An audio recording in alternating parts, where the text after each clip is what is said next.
नारी अगर पति का नाम लेती है तो उसकी आयु तिल भर की क्षीण होती चली जाती है। कितना? तिल भर। स्कंद पुराण में लिखा है तिल भर की आयु क्षीण होती चली जाती। नारी ज्येष्ठ पुत्र का नाम लेती है, हाँ ज्येष्ठ में अगर बेटी है तो उसका नाम ले सकती है, पर ज्येष्ठ पुत्र बड़ा पुत्र है और पुत्र का नाम लेती है तो उस बालक की कभी उन्नति नहीं हो सकती। तन से, मन से या धन से वो बालक हमेशा दुखी ही रहेगा।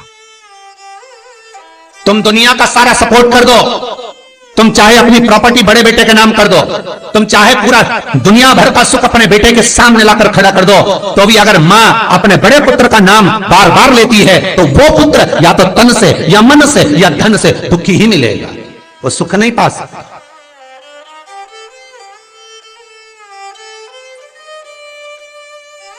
और जिन जिन के घर में बड़ा पुत्र हो और बड़े पुत्र का नाम आप माताएं लेती हो तो उसकी दशा जरूर देख लेना एक बार। हो कथा गलत नहीं कह सकती, स्कंद पुराण कभी गलत नहीं जा सकती। आपके घर में भी अगर बड़ा पुत्र हो और पुत्र का नाम अगर आप ले रहे हो, हाँ ये जरूर है अगर बेटी बड़ी और उसके बाद पुत्र बड़ा है तो वो ज्येष्ठ नहीं माना जाएगा। ध्यान रखना, ज्येष्ठ का मतलब होता है सबसे बड़ा पुत्र, उसके बाद सारे बच्चों का जन्म हुआ। क्योंकि बेटी अगर जन्म ले ली पहले फिर बेटा हुआ तो बेटी ज्येष्ठ कहलाएगी, है बेटा नहीं कहलाएगा। अगर पहला ज्येष्ठ पुत्र है तो मां सारी प्रॉपर्टी दे दे, सारा वैभव दे दे, मां सारा दौलत दे दे, मां उसके ऊपर सर्वस्व निछावर कर दे, पर अगर बेटे का नाम माता बार बार लेती है तो उस बेटे की उन्नति तरक्की नहीं हो सकती, उसको जीवन में सुख नहीं मिल सकता, कुछ ना कुछ चीज से वो दुखी रहेगा। चाहे वो बच्चों से रहे, पत्नी से रहे, परिवार से रहे, कुटुंब से रहे, व्यापार में रहे, व्यवसाय में रहे, ऑफिस में रहे, चाहे अपने शरीर से रहे, पर दुख तो उसके भाग्य में थोड़ा लिखा ही रहे। और जो चीज वेद व्यास जी ने वर्णन कर दी महाराज, उसका प्रमाण आप खुद भी अपने घर में देखो कि सही है कि गलत है। जिस जिस घर में बड़ा पुत्र हो और मां उसका नाम बार बार लेती हो, बार बार लेती हो, उस पुत्र की दशा देखिएगा आप। तन मन और धन तीन तरह से। इसलिए निवेदन करूंगा मेरी माताओं से, आपका प्रेम बहुत है क्योंकि आपका बेटा बड़ा है, आपका पुत्र बड़ा है, आपका बहुत प्रेम है और बेटे का भी माता के प्रति बहुत प्रेम है, पर उस प्रेम में तुम्हारा जो संबोधन है बार बार नाम लेने का, उससे उसको तकलीफ हो सकती है। इसलिए निवेदन है, मेरे कृष्ण का नाम कृष्ण था पर यशोदा कभी कृष्ण नहीं बोली है, कभी नहीं। यशोदा कभी कृष्ण नहीं बोली, कन्वा कहती थी। आपके बेटे का नाम कुछ भी, आप उसको नाम से मत पुकारो, उसका नाम चेंज कर दो, थोड़ा सा बदल दो, आप उस नाम से उसको पुकारना प्रारंभ करो। आप जो भी बोलना चाहे, आपके दिल की बात है, तो आपके पुत्र से आप क्या बोल सकते हो।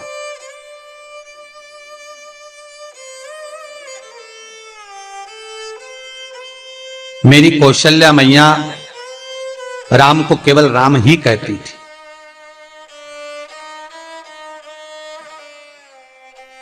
केकई राघव कहती थी, सब्सक्राइब करें। सुमित्रा रघु कहती थी, पर कौशल्या नाम नहीं बदली। और ज्येष्ठ पुत्र थे राम, बड़े थे, बड़े हुए, वन जाना पड़ा, लौट कर आए, धोबी की वार्ता सुनकर सीता का परित्याग करना पड़ा, समय आया लक्ष्मण का त्याग करना पड़ा, और समय आया तो ये शरीर को ही सरयू में छोड़ना पड़ा। कहां से? ताकि आप अपडेटेड रहें। स्कंद पुराण कहती है पति का नाम अगर नारी ले रही है तो तिल तिल भर उसकी उम्र घट रही है।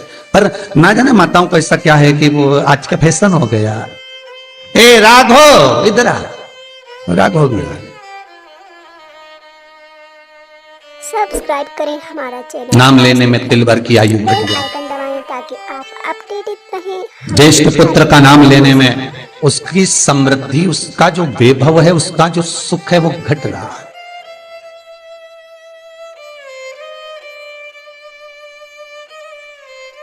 तीसरा, जिस गुरु से गुरु मंत्र लिया है, गुरु दीक्षा ली है, जिस गुरु से आपने गुरु मंत्र का स्मरण किया है, जिस गुरु से आपने गुरु मुख हुए हैं, जिस गुरु से आपने गुरु मंत्र लिया है, आपने अगर मंत्र ले लिया, चार जगह पर बात निकले, कोई पूछ भी ले कि आपने गुरु मंत्र किससे लिया, तो बता दो भैया हम तो वहां गए थे, वहां का जो गुरु जी है उनसे हमने गुरु मंत्र लिया, वही हमारे गुरु है।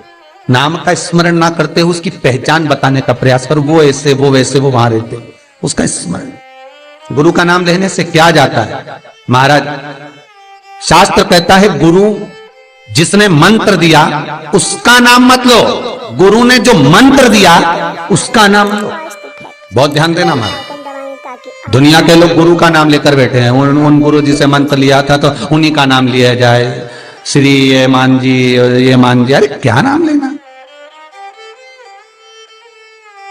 क्या नाम ले? हमें गुरु का नाम नहीं याद करना, हमें गुरु मंत्र याद करना। जो गुरु ने मंत्र दिया उसका स्मरण कर। क्या होता है? स्कंद पुराण कहती है जब माला जपने के लिए बैठते हैं तो गुरु का श्री विग्रह तुम्हारे सामने होना चाहिए कि हमने उन गुरु जी से मंत्र लिया है, और गुरु का नाम नहीं। गुरु मंत्र लेते समय गुरु का विग्रह सामने हो और मंत्र जो गुरु ने दिया है उसका स्मरण, सब्सक्राइब करें, उसका स्मरण। बेल आइकन दबाएं। हम बार बार अगर गुरु के नाम का स्मरण करते हैं, हम बार बार गुरु का नाम लेते हैं, जिस गुरु से मंत्र लिया उसका नाम अगर हम बार बार ले रहे हैं तो हमारे घर में महाराज शांति टिकती नहीं है। थोड़ा सा क्रोध क्लेश थोड़ा बड़ा रहता है। अगर तुम्हारे परिवार में तुम्हारे घर में कोई किसी की निंदा करता हो तो कह देना भैया हमको 24 तरह के नरक में नहीं जाना, तू चुपचाप हो जा, बिल्कुल चुप। 94 नरक में से 24 नरक निंदा के, केवल निंदा सुनना, और निंदा करने वाला तो केवल 4 नरक में गिरता है। क्यों 4 नरक में गिरता है? तो पूछा निंदा करने वाले को ज्यादा पाप लगना चाहिए, नहीं उसको कम लगता है। तो कम क्यों लगता है? तो अग्नि पुराण में लिखा कि निंदा करने वाला को 4 नरक का भोग इसलिए भुगताया जाता है क्योंकि जिसकी वो निंदा करता है उसके सारे पाप धुलता है। मतलब आप किसी की निंदा कर रहे हो तो उसके पाप धुल रहे हैं। किसके? जिसकी निंदा हो रही है। तो वो निंदा करने वाले को तो भगवान ने इसलिए पैदा करा क्योंकि तू पाप धोएगा, तो इसलिए उसको 4 नरक, और जो सुन रहा है अरे बोलो तो जम के उसको 24 नरक। सब्सक्राइब करें हमारे पूरा चैनल 100% पाप कर्म तुम्हारे होंगे। ताकि आप अपडेट उसको तो कम ही लगा जिसने हमारे करी, हर एक वीडियो से।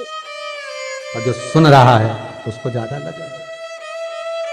निवेदन करूंगा जिसकी किडनी गड़बड़ हो गई हो, जिसका लीवर गड़बड़ हो गया हो, जिसको डायलिसिस चल रहा हो और छूट नहीं रहा हो, बैकुंठ चतुर्दशी के दिन बेल आइकन दबाएं ताकि आप नदी के घाट पर, नदी तालाब सरोवर कुआं बावड़ी जो हो उसके तट पर 14 दीप लगाकर, पीपल के पत्ते पर शहद डालकर और उसमें एक काली मिर्ची शंकर जी का नाम डालकर बोलकर उसमें चढ़ा दें। उसी पत्ते की काली मिर्ची थोड़ा सा शहद घाट पर डाल दें और उस पत्ते को घर पर लेकर आ जाए। जिसको डॉक्टर ने कह दिया डायलिसिस होगा, किडनी लीवर गड़बड़ हो रहे हैं, बैकुंठ चतुर्दशी के दिन रात्रि को 14 दीप लगाकर जब घाट से आए, जिस व्यक्ति को रोग है बीमारी है उसको वो पत्ते समेत चटा देगा।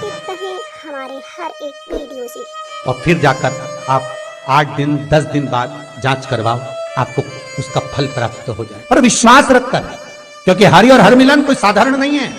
बैकुंठ चतुर्दशी का हिंदू धर्म का एक त्योहार जो हमारे भगवान शिव ने निर्मित किया है।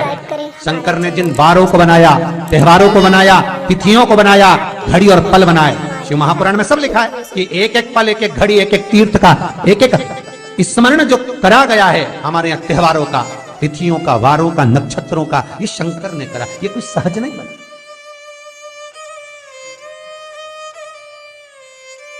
की सहजता नहीं है। श्री शिवाय नमस्तुभ्यं, श्री शिवाय नमस्तुभ्यं, सब्सक्राइब करें हमारा श्री चैनल शिवाय ताकि आप नमस्तुभ्यं,